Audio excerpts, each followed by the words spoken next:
ஒரு தடவை ஒரு நண்பருக்கு ஒரு மன உளைச்சல். ஒரு சாமியாரை போய் பார்க்குறாரு. அவர்கிட்ட அஹ்,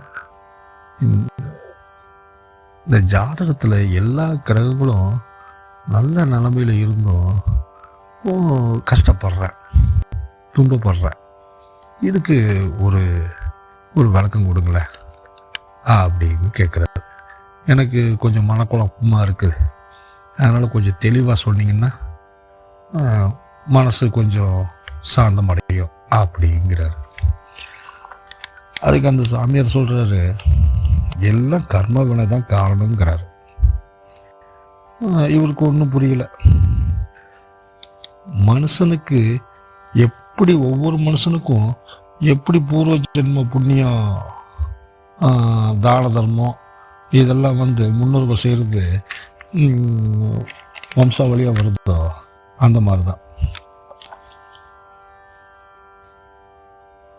முன்னோர்கள் சேர்த்த செல்வத்தில் அனுபவிக்க உரிமை எப்படி இருக்கோ அதே மாதிரி நினச்சிக்கோங்க அப்படிங்கிறார். அதுலேயும் உங்களுக்கு பங்கு இருக்குன்னா அப்போ இந்த செய்த பாவங்களையும் பங்கு இருக்குது. அது வம்சாவளியாக அந்த தாக்கம் இருக்கத்தான் செய்யும். அதனால தான் முன்னோர்கள்லாம் சொல்கிறது முடிஞ்ச அளவுக்கு அடுத்தவங்களுக்கு தீங்கு, பிறருக்கு தீங்கு செய்யாமல் இருக்கிறது ரொம்ப நல்லது. உதவி செய்யாட்டாலும் பரவாயில்ல, கெட்டது செய்யக்கூடாது. நீங்கள் செய்கிறது உங்களுடைய வாரிசுகளுக்கு இந்த மாதிரி போய் சேரும்.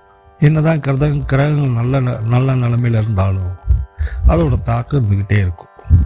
இதுலேருந்து என்ன தெரியுதுன்னா, நம்ம உதவி செய்யாட்டாலும் யாருக்கும் தீங்கு செய்யக்கூடாது. இதுக்கு பேர் தான் கர்ம வினைன்னு அவர் சொல்கிறார்.